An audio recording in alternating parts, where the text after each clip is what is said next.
Hey, my name's James Nicholson. January's in the bag. We've got some data here from Zoopla which shows what's happening in the housing market. Now, we've done a video in the last few days with Nationwide talking about house prices in January were up 0.7%. It was a good start to the month, but we need some more details on that. And Zoopla and other places, they can give us this data, and that's exactly what they've got right here, and I'm going to share that with you right now. So before we jump into this, as always, do smash subscribe over there and hit the bell notification. We're a smidge away from 20,000 subscribers. Maybe you can see around this video how close we are.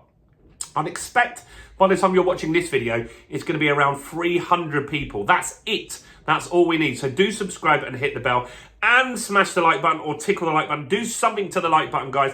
That really helps this channel grow. It gets more people watching it, is what YouTube algorithm needs. So do your part and smash the like button. So Zoopla, they've got a lot of data that we can't get elsewhere, as do Rightmove. And Zoopla are really good at updating us on stuff. So what they're saying is the decline in house prices is slowing.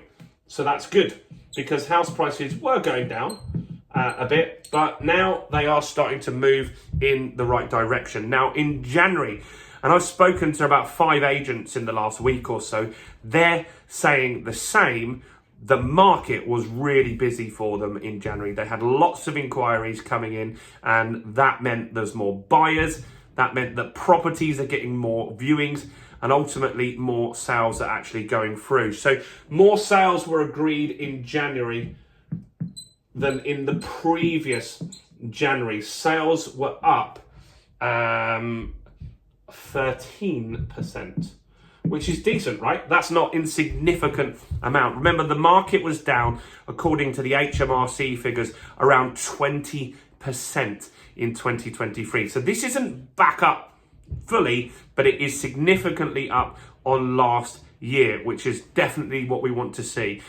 Because, look, a lot of people's businesses rely on the property market. Think of the solicitors, the mortgage brokers, the estate agents. If those businesses start to suffer, that means you'll get redundancies, and that will lead on to other companies struggling as well. So we all want the market to be fairly busy. Now, a lot of this is people sat out in 2023. There was a lot of uncertainty. Remember, 23, we started with interest rates that you or I could get were around 6.5% to 7%, which was crazy. Now, at the back end of 23, we were able to get rates sub 4%. January, we got some rates under 4%. I myself got a buy-to-let rate the other day. Last week, with the mortgage works at 3.99%. Now, I actually have a better deal for new clients. I was an existing client, moved over, but 3.99 is way better than I was expecting. I've been watching that rate for a long time because I went from 1.7. So it was a jump, of course it was, but it's definitely way better than I was thinking it was going to be. So sales are up by 13%, which is very, very important. They're saying that what's really holding the back is mortgage pain. So mortgages are still tough. Affordability is not there for everyone. Just because there's more sales, it is some pent-up demand. It's been sitting there for a while. So you've got a lot of 2023 buyers are back in the market now. So the first quarter this year might look quite good. Doesn't mean necessarily that the back end will look as good. Who knows? Let's see how that continues. This is what they were saying as well. Half of the people that are on a mortgage haven't had to renew yet on the higher rate, which is interesting. It's similar to the Bank of England data that we had last month. So half of the people have still got to feel, they've got to be like me, go from a 1.7 rate to a 3.99 rate. That makes a big difference, especially for a buy-to-let landlord. That payment more than doubled for me, which was a lot. It was going to triple if I had to renew last year, though. So there is that.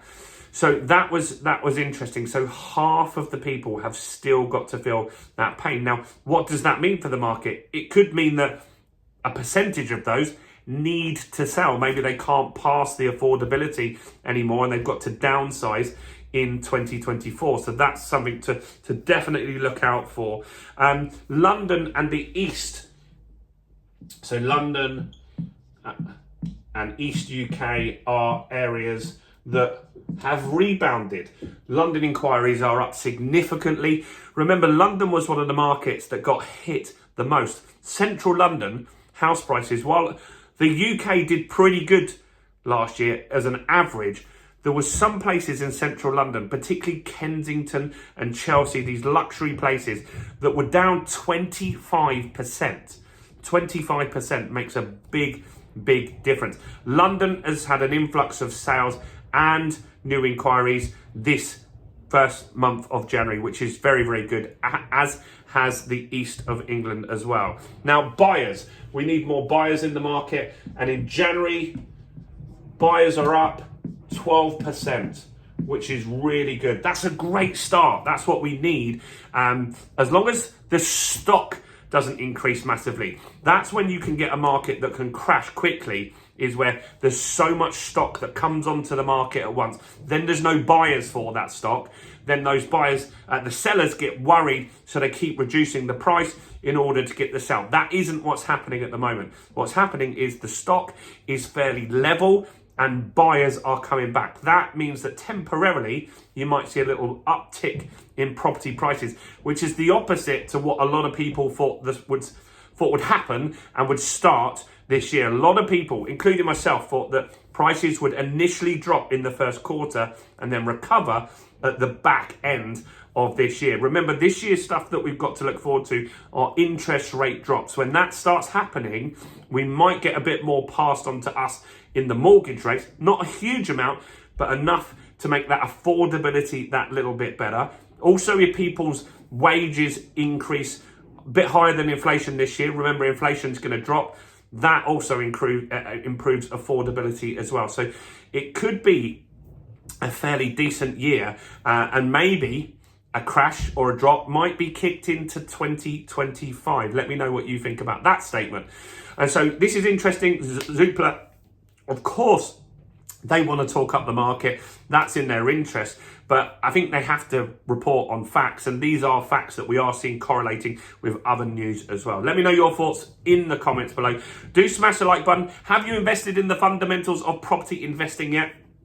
If you haven't, what are you doing? I'm going to link to it below. It's less than £50. You can learn how to find deals below market value. Now's the time to become a property investor. So do go and check that out. Do like the video, subscribe, go and check out some other content on my channel. We've got more than 600 videos on this channel now in the last year and a half.